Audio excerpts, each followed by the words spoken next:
Hey guys, HeelTayler here, welcome to a brand new episode of WWE Reborn Season 2 on my channel. We're at the show after Money in the Bank, and I haven't recorded this in about a month, so coming back and booking it today was really weird, and I've changed a lot of booking decisions I was previously making. So yeah, anyway, pre-show storytelling match. In a good pre-show match, AJ Styles and Samoa Joe defeated Kevin Owens and Kurt Angle, Dolph Ziggler and Dean Ambrose, and Matt Hardy and Tyler Breeze in 9 minutes 54 seconds. Order of elimination was Hardy and Breeze, then Ziggler and Ambrose, then Kevin Owens and Kurt Angle. And Breeze with 58 is actually quite impressive. 71 for Ziggler, a nice 90 for Kevin, Dean with 86, Kurt with a 73, 82 for AJ, Joe with an 85. So the only person there I could say was underperforming was AJ. But yeah, those are the improvements. 79B for the pre-show. And we open the show with a 100A star. The show opens with Kurt Angle's music. He limps out onto the stage smiling, giving fans high fives. But before he makes it to the ring, hooded man rushes Kurt and starts to beat down on him. Suddenly, he pulls off the hood to reveal it was Dean Ambrose. He picks up Kurt, continues to savagely beat down on him until he drags him up the ramp and hits him with a dirty deeds on the announce table, and he leaves. Into 74B- for our open then. Decent match. Finn Balor defeat Gable with 19-16 in 19 minutes and 41 seconds. Mad. It's just suddenly a banger of a match to kick off Raw. 82 from Finn, 56 from Chad. 74B- there then. To an 84B+. After the match, Balor gets to his feet after a hard-fought match against Chad Gable. Finn helps Gable up and after grabbing a microphone and just saying, like, everyone give it up for Chad Gable. It's really impressive here in this match. Everyone cheers, obviously, because everyone loves Gable. Balor raises his hand. He just says, "Now, on to other matters. Samoa Joe. I have a rematch for that title, and I want it at Extreme Rules. No questions asked." 84B+. Finn wants his rematch against Joe. To a 42D then. Didn't expect much good from this match, to be honest. Terrible match. Mojo Rawley defeated Heath Slater in 1 minute and 1 second with submission. 34 for Mojo. He's actually still quite bad. Yeah, I mean, to be honest, Mojo's just not good. I just don't like him, but I'm still pushing him for some reason. To a 94A then, I just did not expect this to be that good. After the break, Dolph Ziggler's music hits and he comes down to the ring, takes a microphone. He says he knows he's been absent since WrestleMania, not including one random match on Raw. But he's been busy making himself a star in other areas like stand-up comedy and acting, but he's so happy to be back doing this full-time once again. Once he's done speaking, we hear Johnny Gargano's music hit, and he comes out onto the ramp with Candice LeRae, and he's like, "Look, mate, I'm so sorry for interrupting you. I'm a good guy. I would never do that, but I just wanted to say, welcome back, and I really hope that this run for him is better than being Drew McIntyre's lackey. Honestly, hope you do great." And he leaves, and Ziggler's just stood in the middle of the ring. He's like, what? To a 60C then. After that, decent wrestling, a little heat. The Revival defeat the B Team in 12 minutes and 12 seconds when Dash Wilder defeat Bo Dallas with a shatter machine. Revival makes defense number 6 of their tag team titles. Bo Dallas was the weak link, obviously. Bo for 41, Curtis with 56. 62 from Dash Wilder, 65 from Scott Dawson. They've got excellent chemistry. Dawson's getting better as a gimmick. 60C to defend the titles once again. But after that, Tyler Breeze and Fandango, they come to the stage. Yeah, so after the Revival managed a successful title defense against... You saw nothing. Against the B Team here tonight, their celebration is cut short by Breezango.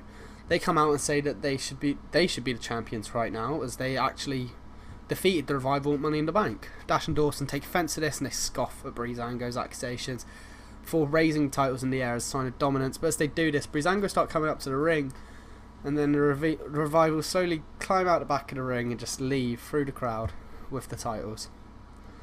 71C+ there. And then to 72B-. Better match than I expected it to. And Almas and Zack Ryder have good chemistry as opponents. Interesting. But yeah, he just beats Zack Ryder in 10 minutes with a Brilliante driver. 72B-. Really good match. To an 100A star, and I expected this to be good. Backstage, Stephanie is talking to Seth Rollins. She says, as an award for slaying the beast and overcoming some difficult title defences, he is allowed to pick anyone on the Raw roster he wants to face at Extreme Rules for the Universal Championship match. Catch is, it will be a 2 out of 3 falls match. Seth smiles and apparently to Hanks Stephanie, but I was meant to say thanks Stephanie. But as he does this, he's approached by AJ Styles. AJ tells Stephanie that he wasn't pinned at Money in the Bank. Therefore, Rollins didn't beat AJ, Rollins beat Kevin. And he wants a rematch for the Universal Championship. AJ and Seth begin to argue after Seth tells him, just get to the back of the line, mate, you've lost. But Stephanie says that although AJ has a point, he still didn't beat Seth at Money in the Bank. So, at Extreme Rules, AJ Styles will take on Dean Ambrose after his convincing defeat of Kurt Angle, and the winner will fight for the Universal Championship at SummerSlam. 100-day stars are huge. AJ Styles or Dean Ambrose will be one of the men in the Universal Championship at SummerSlam. But who will it be? Will it be they facing? Will it be Seth Rollins or will it be someone else? Into a 53 C- and not a great match, but yeah. Charlotte Flair defeated Dana Brooke by submission. 64 for Charlotte, 29 for Dana. Do a 43D then. After the break, video plays on the Titantron. It is clips of Lashley in a local medical facility and operations that had taken place the past night, and then cuts to a pre-taped video of Lashley himself. It would have been Lashley on screen, but he's actually just not even available for angles. But he just says, "Hello WWE Universe. Now, I've had time to reflect on Money in the Bank and my match with Brock Lesnar. Okay, maybe I didn't train enough, or maybe the beast was just too much for me, and that's why I'm now on the shelf, injured. And it's probably going to be that way for a while. But if there's one thing I want to see whilst I sit at home and watch from the couch to recover, I want to see Lio Rush go across to 205 Live and make something of himself. And when I'm back, Leo, you better be Cruiserweight Champion, and you better bring it to Raw when you come back with me. Thank you." And once the screen cuts back to the ring, Leo stood there and he just says that's exactly what he's going to do. 43D then for Leo. Didn't expect it to be great, but it'll do. It'll cool down the crowd a bit. For an 82B then, in about had great wrestling, good heat, Seth Rollins defeated Kofi Kingston in 21 minutes, 21 seconds with a curb stomp after interference from Kevin Owens. So yeah, only a 65 from Kofi. That's really disappointing. But yeah, 92 for Seth, really good. 100-day style, and after the match is called off and Kofi is named the winner by DQ, Kevin picks up Kofi, hits him with a pop-up powerbomb on the apron, and Seth just stands in the ring and he locks eyes with Kevin and he's like, what was that about? But from behind, after that, all of a sudden Seth's dropped by Andrade Cien Almas. Andrade beats down on Seth, Vega's telling Seth that he hasn't already picked Andrade because he's scared he'll lose as the show goes off the air. 100-day stardom takes us to an 88B+, really good show, and it increases our popularity in 44 regions. So yeah, let's see you at SmackDown. Okay, we're back with SmackDown, and we got the Four Corners tag team match for the storytelling in the pre-show. New Day defeated Daniel Bryan and Bray Wyatt in that, and I did not expect New Day to win because I didn't set a winner. I thought it would be Daniel and Bray, but oh well. The new tag champs are doing decent on ratings. Bray Wyatt and Daniel Bryan, extremely impressive. The Miz with an 87, which is also impressive. Randy Orton with an 81. Ricochet with 65 and Buddy Murphy with 54. Ricochet is a little disappointing, to be honest, on ratings. I've been pushing him somewhat hard, but he's just not getting much better, which is surprising. And Buddy Murphy, he'll get there. He's had one win on the main roster, so we'll see. It's probably going to be a long drawn out run for him as Mr. Money in the Bank, but we'll have to wait and see. We're showing 100-day stardom. Miz opens SmackDown. He's like obviously well smug and he's proud. And he's just like, a Money in the Bank, I defeated the great Triple H in a fair one-on-one matchup. But as he says this, the game comes down. He cuts him off completely. He's like, Miz, I've already booked a rematch at Payback because I'm going to wipe that look off your face. And also, if you lose that match, I'm taking your job and I'm throwing it away. You will be fired. And yeah, and he just tells the Miz to leave as Miz is like a bit pissed off and he goes. But he says, and up next, the club will take on Apollo Crews and Jason Jordan, and the winning team will be facing the New Day at Payback. 100-day star. Good opening. Into a 72B-, good match. Decent wrestling, not much heat. Apollo and Jordan defeated the club in 13 minutes 53 seconds when Apollo defeated Carl Anderson with a spin-out powerbomb. Anderson carried the match with a 75. Luke got a 64, 64 and a 61 for Apollo and Jordan. So actually decent ratings all round. This then takes us into a 90A. Wow. A video plays on Titantron of Triple H announcing that at Payback we will see a fatal four-way for the United States Championship featuring the champion, Ricochet.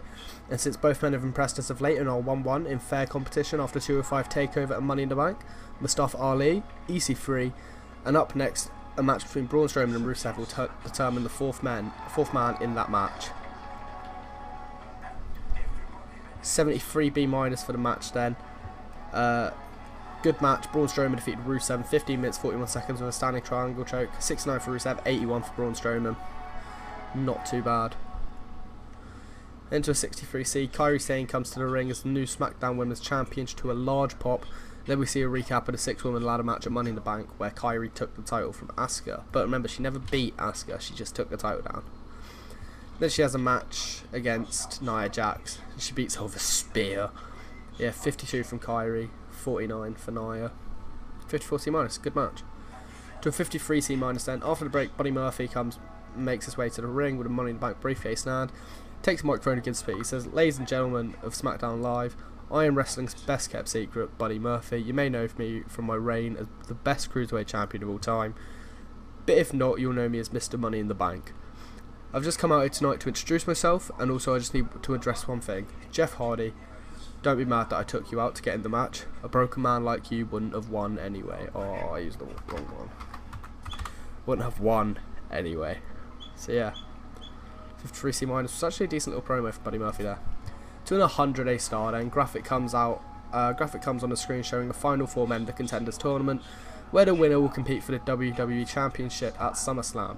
The winner of this match, the next match, will face Rude vs Corbin Payback in the finals, so the main event, John Cena vs Cesaro, should be good. And it is, an 82B, superb match. Cena defeats Cesaro in 20 minutes 16 seconds with an STF. Damn. 90 from Cena, 73 from Cesaro, really good match. And we end the show with an 100A star. To end the show, Daniel Bryan comes out onto the stage. He takes a microphone. He talks about beating Braun twice and being the people's champion and all that stuff until Paul Heyman comes onto the stage. He quite simply says, "Daniel, you may have slayed the giant, but you could never slay the beast." And Brock Lesnar then comes into the ring from behind Daniel and Bray. He gives German suplex to Daniel. He beats down on Bray. Bray rolls out the ring as Brock hoists up Bryan, hits him with F5, and the show closes. Brock Lesnar is here on SmackDown. It's just taking out Daniel Bryan and Bray Wyatt. And that show gives us an 89A, really good show. Increases our popularity in 44 regions. I'll see you all at 205 Live.